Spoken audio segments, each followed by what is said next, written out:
क्या आप भी नरेशन में इंट्रोगेटिव सेंटेंस का इनडायरेक्ट स्पीच बनाने को लेकर कंफ्यूज रहते हैं?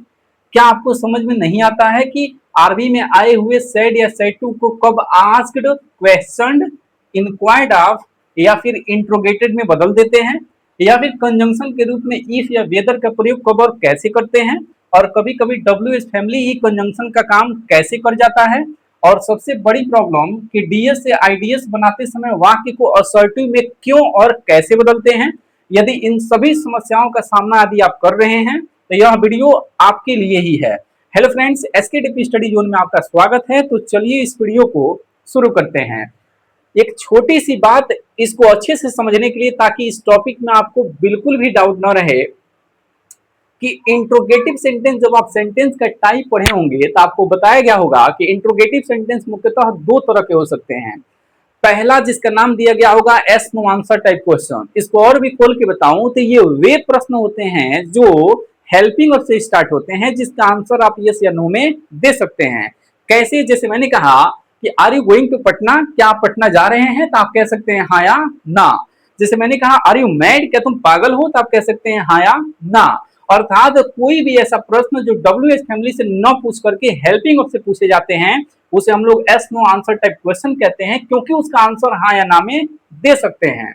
और एक होता है W H family type question, जो कि डब्ल्यू एच फैमिली से ही स्टार्ट होता है, मतलब व्हाट वाई से ही स्टार्ट होता है। तो इस वीडियो लेक्चर में हम yes no answer type question अर्थात उन प्रश्नों की बात करेंगे जो हेल्पिंग वर्ब से स्टार्ट होते हैं, और इनका आइडियाज हम कैसे बना सकते हैं। इसके लिए केवल 3 पॉइंट आपको याद रखना है, और निश्चित ही यदि 3 पॉइंट को ध्यान में रखते हैं तो आपसे बिल्कुल भी गलती की संभावना नहीं रहेगी। तो चलिए देखते हैं वो 3 पॉइंट कौन कौन से हैं। पहला पॉइंट कह रहा है, ध्यान से समझिएगा, थोड़ा टाइम जरूर लग सकता है लेकिन दोबारा पढ़ने की जरूरत नहीं पड़ेगी, इतना आप समझ लीजिएगा। तो यहाँ पे देखिए कह रहा है कि आरबी में आए हुए सेड या सेटू को आस्क्ड, क्वेश्चनड, इसके आगे लिखा है 90%, यानी सामान्यतः इसी में बदलते हैं। और आगे कह रहा है कि इंक्वायर्ड ऑफ, और आगे लिख रहा है इंट्रोगेटेड, और आगे लिख रहा है 10%। इसका मतलब यह हुआ, देखिए यहाँ पे लिखा है वाइफ या पुलिस, यानी जब पत्नी आपसे कोई पूछताछ करेगी, यानी जनरली पत्नी आपसे कोई चीज पूछेगी तो ऐसा माना जाता है कि सामान्यतः वाक्य का सेंस इंक्वायरी टाइप का, जैसे कि पुलिस आपसे इंक्वायरी करती है ना, पूछताछ करती है ना, तो कुछ उस टाइप का। उसी तरह से वाइफ तो पुलिस, तो वाइफ या पुलिस के संदर्भ में यदि कोई सेंटेंस लिखा हुआ है तो ये जानकारी के लिए मैं बता रहा हूं, आप कंफ्यूज मत होइएगा, मैं बार बार कह रहा हूं, है ना। तो उस कंडीशंस में आप ज्यादा बेहतर होगा कि इंट्रोगेटेड या फिर इंक्वायर्ड आप का प्रयोग करेंगे, है ना। और देखिए एग्जाम के पॉइंट ऑफ व्यू से सेफ जोन यही होगा कि कुछ भी आए, कोई भी सेंस हो, उससे मतलब नहीं है। यदि इंट्रोगेटिव सेंटेंस के अंदर सेड या सेड टू को बदलना हो तो निश्चित रूप से सेफ जोन यही होगा कि आप आस्क्ड में बदल दें। लेकिन जानकारी के लिए मैं कह रहा हूं कि आप 90% ये रख सकते हैं, 10% केसेज में आप चाहें तो इंक्वायर्ड आप और इंट्रोगेटेड भी लगा सकते हैं, यदि वाक्य का सेंस कैसा हो। तो इंक्वायरी का मतलब होता है पूछताछ, कोई शक और संदेह के माध्यम से कोई चीज आपसे पूछी जा रही हो तो समझ जाइएगा। और वहां पे ये 2 वर्ड खास तौर पे लिखा गया है, वाइफ और पुलिस। तो जब इनके द्वारा कोई बात आपसे पूछी जा रही है, जैसे वाइफ के द्वारा हस्बैंड से कुछ पूछा जा रहा हो, तो समझ जाइएगा वहां पर ज्यादा बेटर होगा कि वो शक या संदेह के माध्यम को व्यक्त करते हुए सेंटेंस कुछ पूछ रहा है, तो समझ जाइएगा वहां पर आप इंट्रोगेटेड या फिर इंक्वायर्ड आप का प्रयोग करें, ये ज्यादा अच्छा माना जाता है। बाकी आप कुछ भी करें, कुछ भी करने का मतलब क्या है कि आप आस्क्ड करें, क्वेश्चन करें, इंक्वायर्ड ऑफ करें, इंट्रोगेटेड करें, सब चल जाएगा। लेकिन थोड़ा थोड़ा डिफरेंस यदि आप समझना चाहते हैं तो फिर ये डिफरेंस आप याद रख सकते हैं। आई होप आप समझ गए होंगे, कंफ्यूज बिल्कुल नहीं हुए होंगे। और दूसरा कह रहा है कि इसमें कनेक्टिव वर्ड अर्थात कंजंक्शन के रूप में आपको इफ, अब इसके आगे लिख रहा है 90% और आगे लिख रहा है वेदर मतलब कि 10%, है ना। तो यहाँ पर इफ या वेदर में से दोनों में से किसी एक का प्रयोग आप बेहिचक कर दीजिएगा। इसको नेक्स्ट वीडियो लेक्चर में हम बताएंगे कि इफ या वेदर 90 और 10 का क्या मतलब है, यानी 10% केसेज में ही वेदर आप लगा सकते हैं, लेकिन ऐसे नॉर्मली आप हर जगह लगाएं, कोई दिक्कत नहीं है, ठीक है। तो इन दोनों का अंतर हम नेक्स्ट वीडियो लेक्चर में बताएंगे, फिलहाल आप दोनों में से कोई भी लगा सकते हैं, ठीक है, का प्रयोग करते हैं। मतलब कंजंक्शन के रूप में क्या लगाते हैं इसमें जी, इफ या वेदर का प्रयोग किया जाता है। और यहाँ पे तीसरी और आखिरी बिंदु क्या है, कह रहा है कि डीएस से आईडीएस बनाते समय वाक्य को असर्टिव सेंटेंस में बदल दिया जाता है। अब असर्टिव सेंटेंस में कैसे बदला जाता है, इस बात को हम एग्जाम्पल के जरिए ही बेहतर समझ पाएंगे। और आगे कह रहा है कि तथा वाक्य के अंत में क्वेश्चन मार्क यानी कि ये जो साइन है क्वेश्चन मार्क को हटाकर फुल स्टॉप का प्रयोग किया जाता है। अब चलिए एग्जाम्पल देखते हैं और इस बात को बिल्कुल अच्छे से क्लियर कर लेते हैं कि यहाँ पर जो भी चीजें हमने यहाँ बताई उसको कैसे हम समझ सकते हैं। तो यहाँ पे देखिए, यहाँ पे कह रहा है पहला एग्जाम्पल कि आई सेड टू हिम, यानी उसने उस सॉरी मैंने उससे कहा, क्या कहा, are you going to Patna, क्या तुम पटना जा रहे हो। ठीक है, तो ये एस नो आंसर टाइप वाला क्वेश्चन है, मतलब कि यह जो है हेल्पिंग वर्ब से स्टार्ट है ना, तो ये हेल्पिंग वर्ब से स्टार्ट है, तो उसी के लिए 3 पॉइंट्स हैं। तो यहाँ पे सबसे पहला काम क्या करना है कि यहाँ पर आरबी में आए हुए सेड टू को किसमें बदलना है, आस्क्ड में। आप चाहें तो यहाँ पे क्वेश्चन, इंक्वायर्ड ऑफ, इंट्रोगेटेड कुछ भी लगा सकते हैं, कोई दिक्कत नहीं है। अब डीप जानकारी के लिए मैंने वो अंतर आपको बताया है।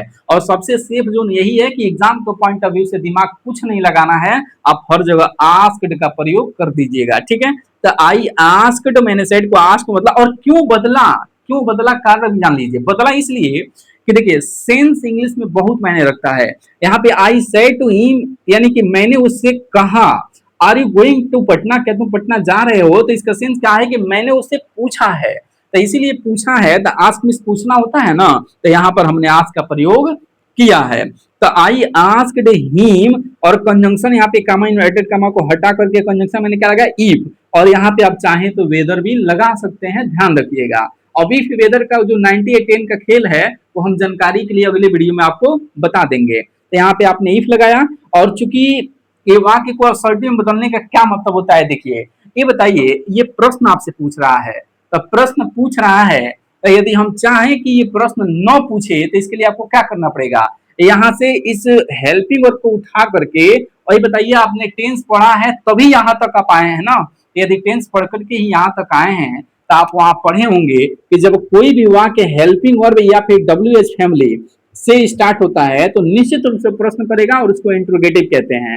तो इसको असर्टिव में बदलना होगा, तो आप क्या करेंगे, आप खुद सोचिए। असर्टिव बदलने के लिए यदि वो हेल्पिंग वर्ब से स्टार्ट है तो इसको सब्जेक्ट के बाद भेजना पड़ेगा, समझ रहे हैं। और यदि वो WH फैमिली से स्टार्ट है तो इस WH फैमिली को हटाना होगा, और यहाँ का WH फैमिली के जस्ट बाद हेल्पिंग वर्ब आता है तो इस हेल्पिंग वर्ब को भी सब्जेक्ट के बाद भेजना होगा, तभी तो असर्टिव बनेगा ना। तो यहाँ पर हम इस क्या करेंगे, इस हेल्पिंग वर्ब को हम कर्ता के बाद लेके जाएंगे, लेकिन ये भी ध्यान रखना है कि चूंकि डायरेक्ट से इनडायरेक्ट बनाते हैं तो यहाँ पे टेंस को चेंज करते हैं ना, तो यहाँ पे देखिए चूंकि ये प्रेजेंट कंटिन्यूअस टेंस है, तो आपने पढ़ा होगा कि प्रेजेंट कंटिन्यूअस टेंस को पास्ट कंटिन्यूअस में चेंज कर देते हैं डीएस से आईडीएस बनाते समय। यदि इस बात को आपने नहीं पढ़ा है तो हमारे पिछले वीडियो लेक्चर को देख सकते हैं। तो यहाँ पे हो जाएगा कि इसको हम पास्ट कंटिन्यूअस में ले जाएंगे, और चूंकि असर्टिव में बदलने के लिए इस हेल्पिंग वर्ब को कर्ता के बाद लिखेंगे। तो यहाँ पे देखिए यू चूंकि सेकंड पर्सन है तो इस हिम के अकॉर्डिंग ही हो गया, और इसको कर्ता के बाद लेके जाना था, मतलब यहाँ लेके आना था। तो यहाँ पे ये जो वाज है देखिए, इसको कर्ता के बाद मैंने रख दिया, चूंकि ये प्रेजेंट कंटिन्यूअस पास्ट कंटिन्यूअस में गया तो वाज आया है, समझ रहे हैं ना। तो इस वाज को ही से पहले रखेंगे तो ये प्रश्न पूछने लगेगा, तो जब यहाँ लाएंगे आप तो एक्चुअली में क्या हो गया, असर्टिव हो गया, समझ रहे हैं। आगे को आ रहा है गोइंग टू पटना और फुल स्टॉप, यहाँ पे गलती से भी क्वेश्चन मार्क लगाएंगे तो ब्लंडर हो जाएगा, ठीक है, इसलिए क्योंकि ये प्रश्न पूछने लगेगा, ठीक है। तो इस तरह से इसका ये इनडायरेक्ट नरेशन बन गया। अब दूसरा वाक्य देखते हैं, यहाँ पे कह रहा है कि सी सेड टू मी, उसने मुझसे कहा कि डू यू नो मोहन, क्या तुम मोहन को जानते हो। तो आप बताइए कि उसने मुझसे कहा कि पूछा, पूछा ना, तो पूछा, इसीलिए यहाँ सेड को किसमें बदल देंगे, आस्क्ड में।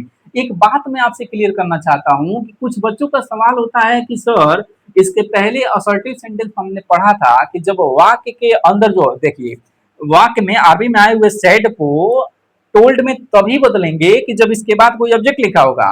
तो सर क्या यहाँ पर ऐसी कोई बात है या नहीं है, तो उनसे मैं बताना चाहता हूं कि यहाँ पर ऐसी कोई बात नहीं है। इसके बाद ऑब्जेक्ट आए या न आए उससे कोई मतलब नहीं है, यहाँ पर निश्चित रूप से सेड को आस्क में चेंज करेंगे। इसका कारण यही है कि इधर आपसे प्रश्न पूछा जा रहा है, तो जब पूछा जा रहा है तो आस्क का सेंस ही है पूछना, इसीलिए यहाँ पे आस्क का प्रयोग करेंगे। आई होप आपको क्लियर हो गया होगा। इस तरह से ये होगा कि सी आस्क्ड मी, यानी उसने मुझसे पूछा, इफ माने कि आई न्यू मोहन, ये यू सेकंड पर्सन है तो मी के अकॉर्डिंग आई हो गया, मैं मोहन को जानता था।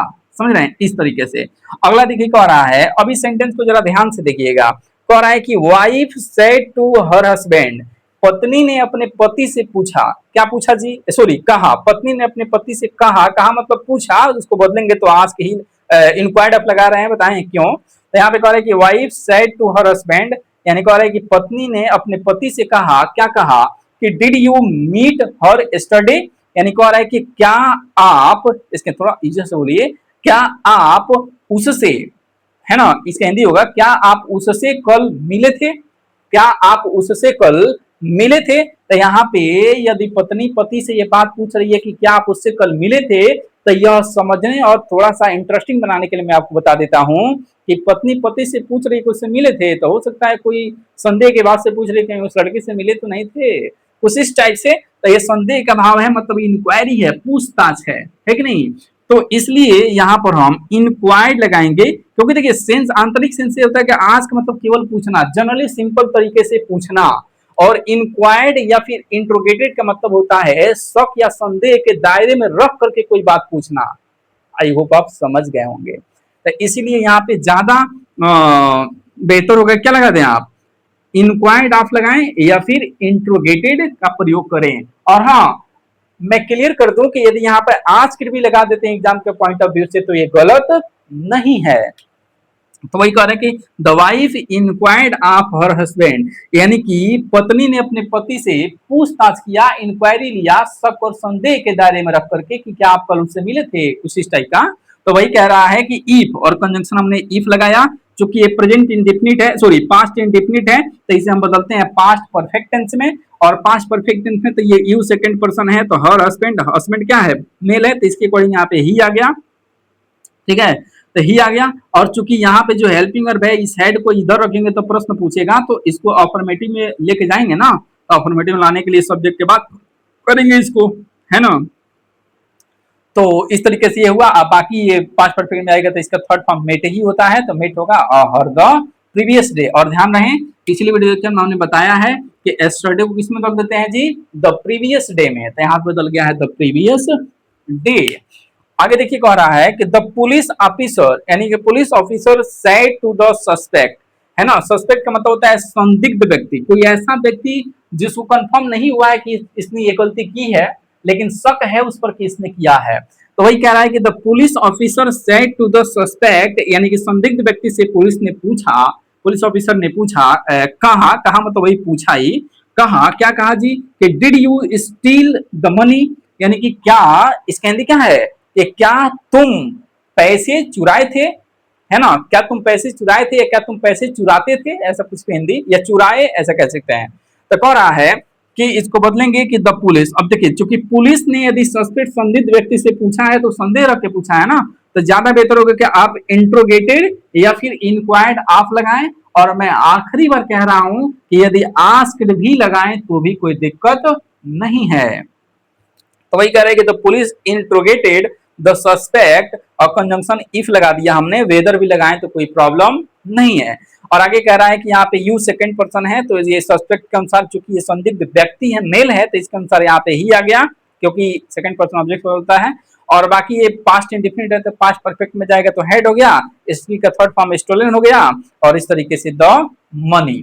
तो आई होप यह वीडियो लेक्चर आपको बिल्कुल पसंद आया होगा और यह टॉपिक आपको क्लियर भी हुआ होगा, और नहीं हुआ है तो यहाँ पे कमजोर छात्रों के लिए एक लाइन आपको बता देता हूँ। देखिए यहाँ पे क्या करना होता है, यह yes no answer type question है, तो जाहिर सी बात है कि यह किससे स्टार्ट होगा, कोई ना कोई हेल्पिंग वर्ब से स्टार्ट होगा, और हेल्पिंग वर्ब के जस्ट बाद आपको क्या दिखेगा, सब्जेक्ट दिखेगा।